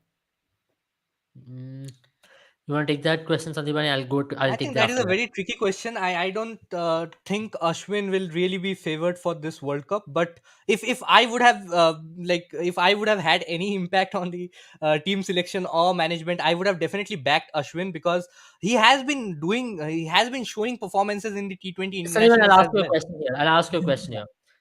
I want you to answer from that perspective. Would you rather take an Asia Cup or a World Cup? Would you I would prepare? definitely Would you take a consider World Cup Asia Cup to hands be down. preparation for the World Cup, or would you consider Asia Cup to be as big a tournament? I want to win Asia Cup, then I'll think about World Cup, or would you consider Asia Cup to be a preparation? So whatever you want to experiment, you'll also experiment through the course of the Asia Cup. No. I think I'll take Asia Cup. I would definitely want to win Asia Cup, and then I'll think about the World Cup because India will have 6 games in between the Asia Cup and the World Cup. It is not like that you just play the Asia Cup and you straight head out for the World Cup. You'll have 6 games. You can experiment howsoever you want. I think there will be some warm up matches as well. You have a top 15, at least you have a top 18 right now. You can analyze and build on it and give all the 18 players some game time in the next 6 games after the Asia Cup. But for now, I think you should definitely focus on the Asia Cup because it's a huge tournament. I think after the World Cup, Ashes, and Champions Trophy, and some of the ICC events, I think Asia Cup is rated very highly over there, right along with probably with So yeah, so some of the big tournaments. considering that perspective, would you play Ashwin right now because I you're would building up definitely. for one? I have been saying I would have played Ashwin in the game against So Pakistan as well. that's my point, right? If this is a build up to the World Cup, or if you want to win the Asia Cup, you can treat Asia Cup as a tournament which you want to win. You want to test your players. But Definitely, if you that's want what to I said. prepare I for think the World Cup, I want to do win you the see Ashwin in the Asia Cup playing 11 first. in the first game in the World Cup against Pakistan? No, that you have to see because see if Ashwin delivers well in the Asia Cup, if he has a good outing even in the lead ups to the World Cup, because he has had very good performances leading up to this Asia Cup, whatever opportunities that he has got against whichever team may it be, because he played. If I remember right after that 2021 World Cup, T20 World Cup, he went played in that series against New Zealand, had a good performance. He got back to international cricket after a span of 4 5 years in the T20I format. That is, he got back into the format. He bowls really well. He experiments. He has a decent job. Yeah, you one might argue that he's not your wicket taker, But if you have Hmm. to replace Ashwin with somebody, he has to be at least equally potent. You can't have Hmm. somebody playing just for the sake of bowling 2 overs in the team. And it's not that Avesh Khan really contributes with the bat, nor does he contribute too much with in the field as well. He's a good fielder. He fills in the third man region, but I think whatever he does, Ashwin can do better. At least for this Asia Cup, and I think the pitches are going to support favor Ashwin way more than it is going to favor Avesh Khan, because Avesh Khan has not been in good form. You have to understand he's not in the best of forms. Even if the pitch is assisting the Pacers, he will eventually go for 30-40 runs. uh, and probably Ashwin coming in bowling that economical spell. And I think India, the other bowlers that the team in that Indian team has, they are all wicket takers, and they can all chip in with wickets, and India will have a brilliant performance. I just want Yeah. Ashwin to be given that game time before the World Cup. At least consider him for the World Cup. Play him in the Asia Cup games. Consider him for the World Cup. Yeah. I mean, I think. Yeah. yeah, Yeah. I'll Good. just Good. add to what Sandipani said. For me, I think a better pick would be Deepak Hooda. I mean, we're looking for someone at the bat. Deepak Hooda can ball as well. Maybe that's the better pick, I would say, than Ashwin, because he is more likely than Ashwin, at least in the pecking order. Looking at Right. how he's been selected, you might argue that he is higher in the pecking order than Ashwin. Hmm. Yeah, definitely, True. he's higher in the picking order In fact, than I have a Ashwin. feeling you might see him tomorrow. Yeah, Uh, I definitely. I, I I mean, already if spoke you're that gonna if have one of the Deepak Huda, all-rounders who's are he gonna rested, if they replace? That's want their another sixth question, bowling right? option, they will I have to go think for Deepak Deepak Huda Huda is a replacement for someone like Surya Kumar Yadav or a Jadeja, but I don't. or a You're Hardik accepting. Pandya. I don't I think mean, I Ashwin. think Hardik Pandya might not play tomorrow. Yeah, Because I definitely. really I think feel, Why? Hardik Pandya and Surya Kumar because I Hmm. Yadav will think be rested tomorrow. they might be looking to manage his burden. He's had a difficult game. I mean, he's had a game where he's played a lot, against Pakistan, and you would want to protect him for the top four, for the Super Four, because he's not going to get any rest there. Maybe if India's doing really well, maybe they might think about resting him for a Sri Lanka match or a Bangladesh match. But that also, I mean, sorry, Afghanistan match or a Bangladesh match. But you don't know how much that's going to come into play as well, because the Super Four is going to be more, unpredictable than what they have right now. So you might see Hardik Pandya get a rest, because if this match is the only match, he might get some rest. So I have a feeling you might have to replace him, and if that's the case, given India's bowling and given Hong Kong's, the way that Hong Kong might play tomorrow, you might see India take that risk, let Deepak Hooda play. But coming to Sandipani's point, I think if Ashwin has to play, he is only going to play tomorrow, because I don't see him play furthermore in the Asia Cup. So if you have to see more of him, you have to take advantage of these matches. But for me, I at think least, I don't Jadeja, see I him think doing the all the scheme three of players things. can be rested. I definitely feel that Surya Kumar Yadav is going to give way for Rishabh Pant. I think Hardik Pandya, if he is rested, will Deepak Huda will come in place of him. And I think Ashwin, if he plays, he can come in for Ravindra Jadeja. That allows you to rest both your prime all-rounders. At the same time, you have two spin bowling options in the form of Ashwin. Ashwin can definitely bowl those 4 overs, and you have Deepak Huda who can like work with Avesh Khan in contributing to the other 4 overs.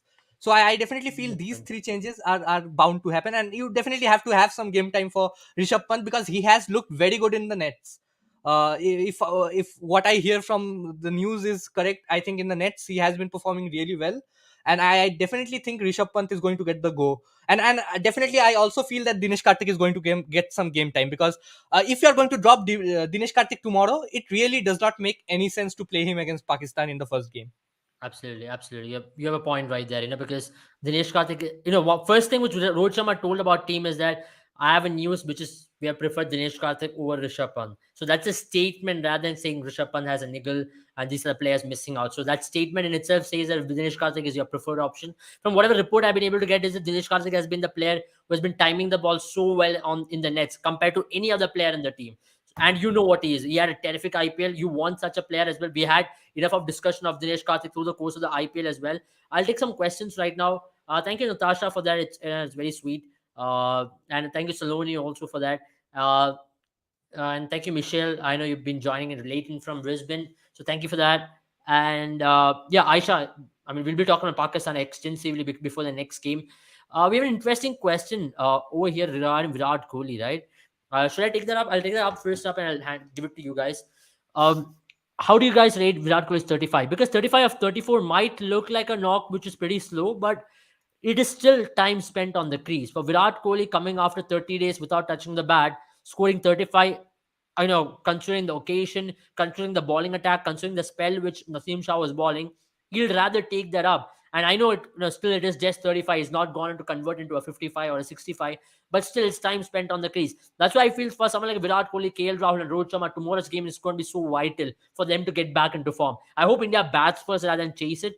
I know it's a risk, but then India should bat first, considering India should be putting themselves under pressure, test themselves, get the most amount of chance to get the 20 overs in use. Let's see how much India can actually set, which also will mean that someone like Virat Kohli can get a longer run to actually spend more time in the crease. And Virat Kohli will be pretty happy as well. A couple of shots which he played, especially the pull which he scored of Harris Roth, that was just classic Virat Kohli. And also the back foot punch as well. That also looked like Virat Kohli is really in control. Though there were a couple of edges here and there that can really happen because the ball was seaming around quite a bit. And he also got a chance first up. The ball flew to the second slip and they couldn't hold on to it. But that's not Virat Kohli's fault. And Virat Kohli is that one player who needs that kind of luck. Everything has gone against him. All the reviews, everything has gone against this man the last 1 year. Cricket has not really gone in his favor. But right now, you expect some kind of fortune to be going in his favor. And that's why I believe 35 or 34, he looked pretty good. He looked pretty confident. Time spent in a crease in a big game like this is always going to be a confidence booster. And for someone like Virat Kohli, for someone of his authority, for someone of his stature, I think it's going to be a huge, huge confidence booster. Jiren, coming to you on that question. Before I speak about how Virat Kohli and his form, that 35 actually was very important for India. I mean, it is not an easy pitch to bat on. Let's face it. There was I'll a add lot to of that. assistance to I'll just fast add to bowlers. that. If you look the context of the game, no player except Hardik Pandya had a strike rate of more than Correct. 150. Every player had Correct. 110, 105 as well.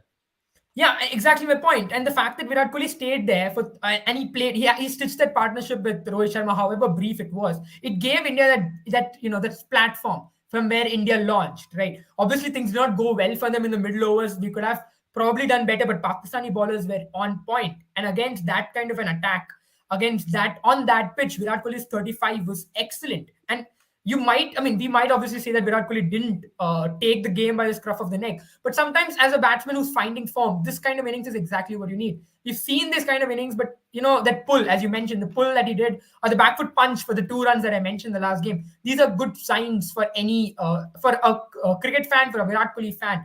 And that 35 was pivotal. The fact that India had a good platform. India did not lose a lot of wickets in that early phase of the game. That is exactly what the 35 helped us do. Obviously, we would have hoped Virat Kohli converted it into a 50 and 50 plus score. That could have been a possibility. Unfortunately, it did not. But I think that's a good sign. It's not that he isn't completely getting out. He isn't at all spending time in the crease. It's good. It's a good sign for us that Virat Kohli is playing like that. And in the context of the game, that was very important. Absolutely.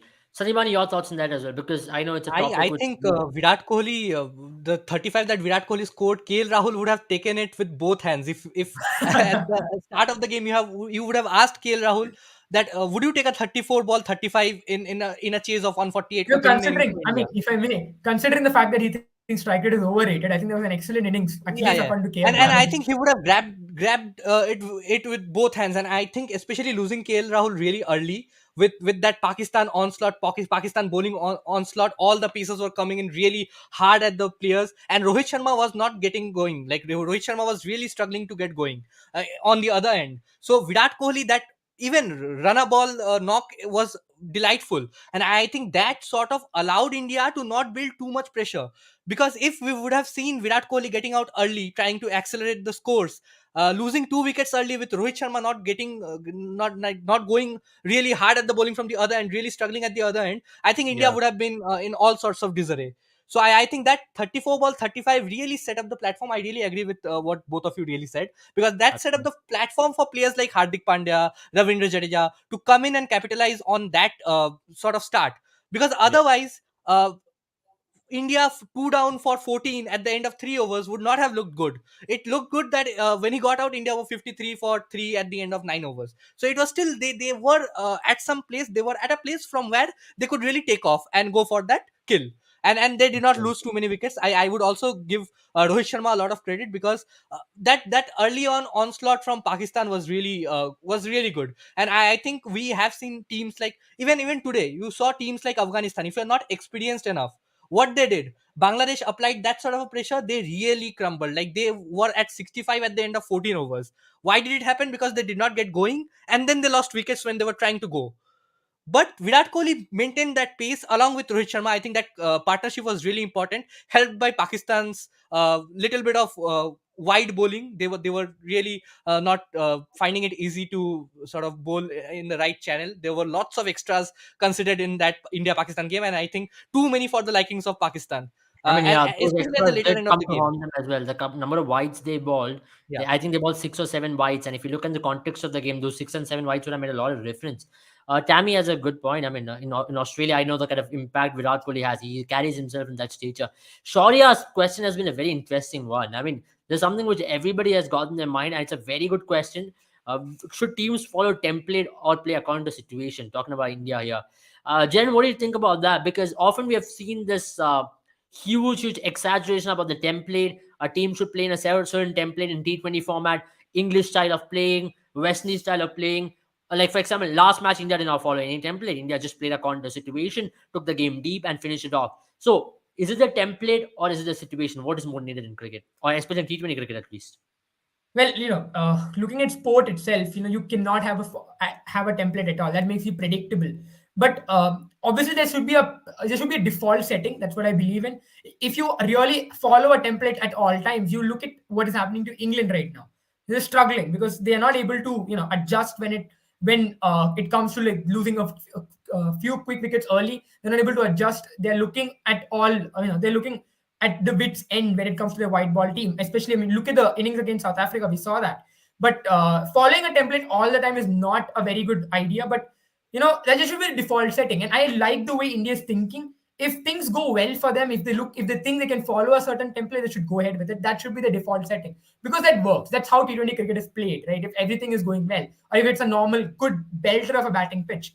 But if it is a pitch that India faced against Pakistan in Dubai, you have to play the situation. You cannot. So if you've lost 3 wickets in the first 6 overs, you cannot be expected to go all hell out. You have to rein in, save the wickets, because at the end of the day, situation in sport is how you win games. You cannot have the same answer to every question that is asked, and sports is unpredictable at the end of the day. That's why we love it. That's why we are sports fans. And so playing according to the situation should take the ultimate position, but I believe there should be a default setting. So you should have a template ready, but if your template is not working, you should be very quick to adjust. And hence, if it were to me, 52% I would say playing the situation, but you need to have a ready template because you cannot go into the game unprepared. You need to be prepared with a certain style, but at the same time, you need to be ready to go out of your comfort zone, change the style when it is needed.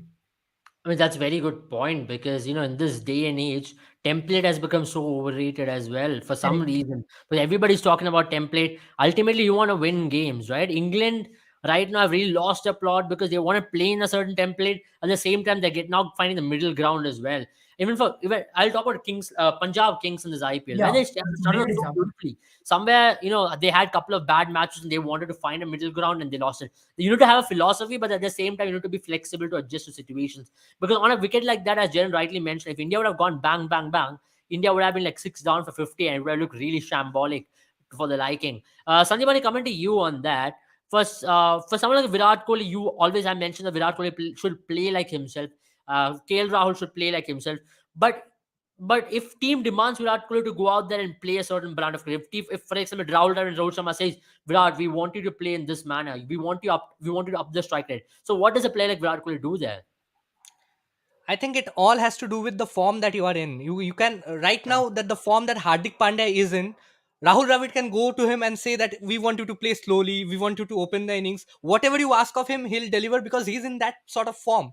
Virat Kohli over the last 1 year or so has not been in the best of forms. You have to get back into form to be able to do that for your team. Obviously, Virat Kohli, when your team needs 100 runs of 10 overs, Virat Kohli is not going to play his natural game. He is going to go all out and attack the bowling. So definitely, Virat Kohli is a player who always plays on situations.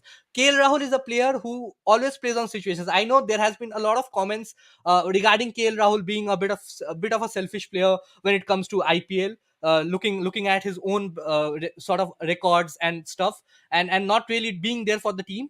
But you have to understand, KL Rahul played for Punjab Kings right before playing for Lucknow Super Giants. He played for Punjab Kings, and Punjab Kings did not have any batting depth when it came to 2018, 19, 20 IPL. Mhm. 2021 IPL. That was KL Rahul and Mayank Agarwal doing the bulk of the scoring at the top. I mean, So you had Sandeep to. Bhai, why KL Rahul received a lot more criticism this time was Lucknow had the batting depth. Lucknow had one of Yeah, the best definitely. middle Lucknow had the order. batting depth. KL Rahul received this sort of criticism because he did not fire in that last game. You have to understand, but No, they were no, doing they were there were going along situations fine. where also KL Rahul looked very vulnerable for this Lucknow team as well. He was covered a lot of times. KL Rahul did not have the greatest of IPL seasons like we know him to have. You had Quinton de Kock, you had Deepak Hooda, you had at times you had Marcus Tony stepping in. You had different players for Lucknow stepping up, But then again, but for Lucknow Super Giants, we have already always said that Lucknow Super Giants are too much heavily dependent on all rounders. Like the present Australian team, they have 4 or 5 all rounders playing in that middle phase, and your really top three batters are Quinton de Kock, KL Rahul, and Deepak Hooda. And Deepak Hooda too, before this season, was not really well established in the IPL. He, even though he played for 4 or 5 seasons for Punjab Kings, for yeah, various franchises, but he yeah, did not have this sort of an IPL because he did not get that opportunity. yeah, So I definitely think even for Lucknow Super Giants, whatever role KL Rahul played, I think you can question some of his captaincy decisions, but definitely not his intent with the bat. I think that would be really harsh on KL Rahul to sort of question his intent in like intent with the bat, because he has been a team player.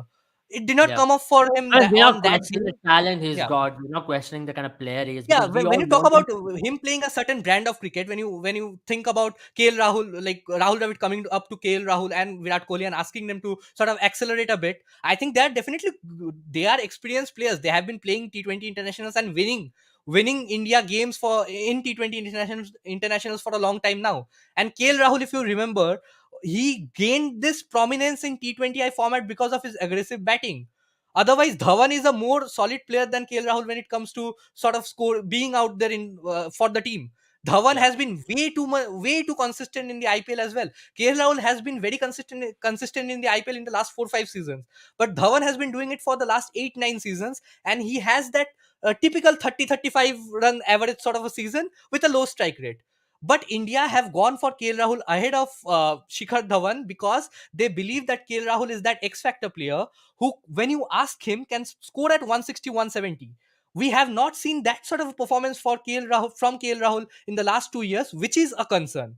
I totally agree that KL Rahul has not been sort of playing like looking at his best. He has been looking to score runs, not at a quick pace, because we used to know KL Rahul for getting those quick fire 70, 80 runs. And mm, on a given day when Rohit Sharma and KL Rahul both decide to go, India did manage to score over 250, 260 in the game against Sri Lanka when both the openers almost got centuries. Rohit absolutely. Sharma scored that fastest joint fastest I T20 mean, century. it's a KL Rahul at his prime as well. But here we have an Yeah. interesting question from a Pakistan perspective. Jen, committee on this because if you're talking from Pakistan perspective, Ruzwan and Babar are two of the most consistent players, right? They have won so many games for Pakistan opening the batting. But here, when the modern day game really really gets up there, you really want to meet the demands as well. So Rizwan having a strike at 120 in T20 cricket, even Babar there. So here's the question again: is can you have two players who are playing in a similar template? And when your team, especially when it's batting first, when you're chasing, you still can afford to play at that kind of a strike rate, and you can chase on scores quite comfortably because they're so consistent. And Rizwan had a terrific 2021, but he's not even a patch of what he was in 2021 this year. He's not really looked good. Barber is still very consistent, but then the strike rate is still a question. So we have a question from Shanwari also in the similar lanes, and nobody's talking about them. Everyone's talking about their consistency, but nobody's talking about their impact. Is it something of a concerning matter for Pakistan? That's a very good question. But I think I look at it in two ways. First of all, I think Babar Azam. A lot of people have been speaking about his low strike rate in T20s for a long time, and I think that is something that he needs to work on. He's someone who's looked to score runs at a very at a rate which is not as as what you expect from an opener. But Rizwan, I think, is capable, a lot more capable of covering it up. If he plays those 15-25 balls, you might see him suddenly accelerate, and you saw glimpses of it against India, when Avesh Khan came to ball, but obviously did not work out as well for him because India countered him. Babar Azam, there's certainly an issue there. I think Rizwan, once he comes back to form, as you mentioned, Abel, you know he will cover up for that cover up for the lost time. He is someone. I mean, I think I won't exactly compare him to an MS Dhoni, because MS Dhoni had a different role to play. But that is a sort of that's a sort of pattern he goes about. But also, looking at Pakistani batting, they have that kind of batting, towards the end of it, with those kind of, the kind of batsmen who are really going to go after the bowling. And that is probably the reason why you won't see as much experts, at least, going after the two of them, because these two batsmen have held the Pakistani batting attack together. If, for example, I'll give an example of Shea Hope, right? Shea Hope strike rate is not great in T20, but the reason why he fits into West Indies team every now and then is because they are able to, they're able to, the Pakistani batting lineup, or rather the West Indies batting lineup, bats around Shea Hope, and that's what happens in Pakistani team as well. This is the reason why we don't talk about them as much, especially Rizwan, because I really think he's someone who can make up for that lost time. Babar Azam, he needs to maybe evolve that into his game, but he isn't doing much wrong when it comes to it. At least Pakistani team right now aren't affected as badly. I think I'll take up the question about Fakar opening the batting. I think Yeah. that's a very good solution to it, because when you might have something like a But Rizwan and Babar. Darren, there's an Yeah. issue with Fucker opening the batting as well. The reason why they see Fucker batting at number 3 is to deal with the spin. You can take on the leg spinners, you can take on the left arm spinners, and he's a decent player even against off spinners as well. So there is no issue with Fucker, taking the spin on lead, and that's one of the reasons why he's kept at number 3 rather than opening the batting as well. He's got genuine struggles against ball really climbing up. He had a struggle with, because he's got a long back Yeah. lift as well, right? There were times especially in conditions like Australia, where he struggled to bring the bat late, and he's been late onto the ball, and also swing has troubled quite a bit for Fakhar Zaman. But here, he's been kept at number 3 for a reason, and he's done quite a decent job at number 3 for Pakistan. Let's not forget, in T20 World Cup, I found him to be the most impactful player for Pakistan, more than Babar or Rizwan. So your thoughts, Sandipani and Jiran, on Fakhar batting a number 3 or opening? I think Fakhar Zaman fits really well at the number 3 slot. Pakistan went started with Fakhar opening the batting for Pakistan, and it did not really pay off well for them in the T20I format. He opens the innings in the PSL for I think Lahore Qalandars. He opens the innings for Lahore Qalandars, and he has a terrific record over there as well. I would like to agree partially to what Jedin said, talking about Rizwan and Babar Azam. We don't really point fingers at Babar Azam and Rizwan, because one of them goes on to win the game for Pakistan. Pakistan has a good win record when either of the two players go on to score big runs. And that also has to do with the pitches that they play in. I think UAE conditions, you don't see Pakistan chasing over 200 in many of the games. It's usually they are chasing 150, 160, 170, or even when they're batting first, they have a very good bowling lineup, and even the pitches, they 160, 170 is sort of a par score over there. So at that point, you don't really need a opener who has a strike rate of 200 to really come after the bowling. They are both very sound players technically. They definitely know how to play the situations. Babar Azam has had an issue with sort of getting his game up, like to change gears. That has not been the problem for Rizwan, because if I remember correctly, even in that series against Zimbabwe, where they really struggled, where Pakistan really struggled, it was Mohammad Rizwan who started off really slowly. And not just Zimbabwe. In the last year, Mohammad Rizwan against any team started off really slowly. Not really slowly. He used to score at run a ball pace, like 25 of 25. But when the innings ended, during the later half of the innings, he was very impactful. He used to score at over close to 200 runs strike rate. So that really got his game, like the strike rate was like okayish. And Pakistan definitely have batters, like explosive hitters, right at the end of the innings. They have enough firepower in their middle order to allow their openers to get that time and set the momentum and set that platform for them to accelerate. Asif Ali, Fakhar Zaman, Shadab Khan are all very good hitters of the ball. They are very clean hitters of the ball. And even Iftikhar Ahmed, whatever I saw of him in the game against India, I was very impressed, especially with that six that he hit off Yuzvendra Chahal. I think Oh, the that was ball a was good bowled six. outside off, and he just smacked it. And the I power it that was, he it had. was a top edge, but then the ball really traveled quite a long Yeah, distance. so just that just goes to show the power that he has. And on a pitch, if it is a high scoring game, if suppose 180 190 is the par score on that pitch, Pakistan are definitely going out there. And even if Babar Azam and Rizwan play the majority of the balls, even if they play over 12 overs of the 20 overs they get, they are eventually going to end up scoring way over the par score, because they have hitters at the end who can come in with no fear. Because if the two of them go along well, Pakistan will have lots of wickets at the kitty, right at the end, so they can target all the bowlers. It's not that they have to play out one bowler and keep the wickets. And that is a concern for them as well, because if both the openers will fail at the same time, they don't have enough players who can sort of anchor the innings. We saw that in the last game. There were players like Iftikhar Ahmed, Fakhar Zaman. I mean, Rizwan played a good knock. He sort of played through the innings right up till the 13th, 14th, 15th over. But they really don't have any other player who can sort of build an innings like Rizwan and Babar Azam does. So I think definitely Fakhar Zaman does not have a place. According to me, he does not have a place in the opening slot for Pakistan, because Babar Absolutely. Azam and Rizwan, they are your innings builder. And your innings builder, like, we are all talking about Virat Kohli and Rohit Sharma opening the innings. We will get to see same sort of combination what Babar and Rizwan does for Pakistan. If Kohli and Rohit Sharma opens the innings for them, they are not going to go absolutely hard at you right from ball one. They are going to take 4-5 overs to settle down, and either of the batsmen is going to take the attack to the bowling. True. I mean, it makes a lot of sense as well. Who's the one player to watch out for from Hong Kong? For me, it's their skipper Nizakat Khan. He's Yeah. such a good player. I mean, such a good all rounder. He can contribute both with the bat and ball. Jen, your thoughts? Who is that one player? Are you on the same page with me?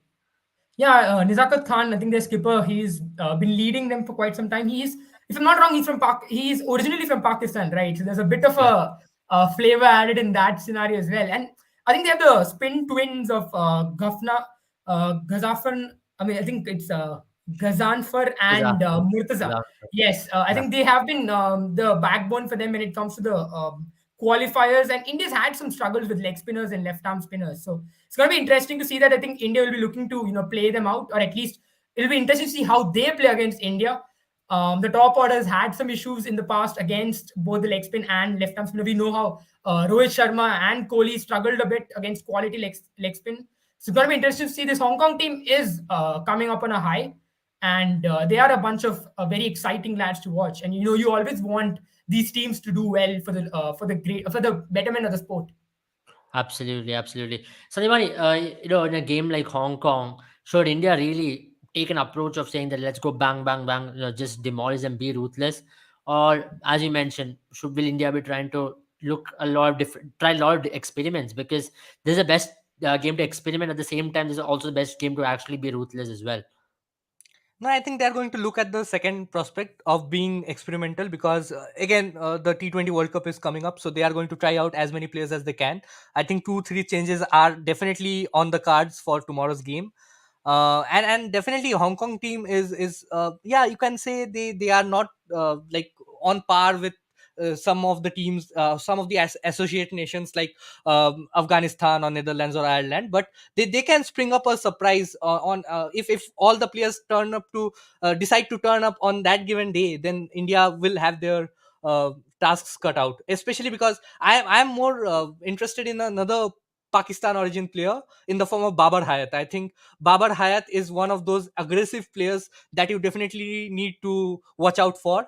And definitely I would agree with Jerin. The spin twin is a very good. They have a very good spin bowling combo, and especially Yasim Murtaza. I think he has been very good with the bat as well. He has been a very good all-rounder for Hong Kong in the qualifiers leading up to the Asia Cup, and even in the last 3-4 months he has had lots of scoring. And definitely there is the captain Nizakat Khan. So I think India is going to take the experimental approach where they are going to try out 2-3 different players. 2-3 Yeah. changes are bound to be on the cards. But at the same time, they will be looking to put on a ruthless performance. They would be looking to absolutely crush Hong Kong, because that's what the Indian team has, the intent that the Indian team has. We saw they were knocked out in the T20 World Cup, but they definitely turned up for the game against Afghanistan, and they really crushed him. And in the later half of the tournament, like the last 3 games that they played in the T20 World Cup, they were very ruthless against the some of the lower ranked teams, according I to the mean, ICC. yes, it definitely sounds good to crush a team and definitely sounds good to be ruthless. But then coming to you on that, for someone like KL Rahul, as we already mentioned, how important is it going to be for him to actually go out there and play like KL Rahul, score 80 to 70 runs, and all of a sudden he's going to be confident for sure. Scoring international runs is international runs, right? At the end of the day, regardless of the opposition you score against, it is runs. And so, how important is it going to be for him? Yeah, I think not only him, but also all three top order batsmen, who are struggling to find form. This is the kind of match. This is the kind of match that you want to do well, because these are opposition that you feel will not trouble you as much as the others in this tournament and on the international stage. So this is probably the exact moment that all three have to come up and turn up.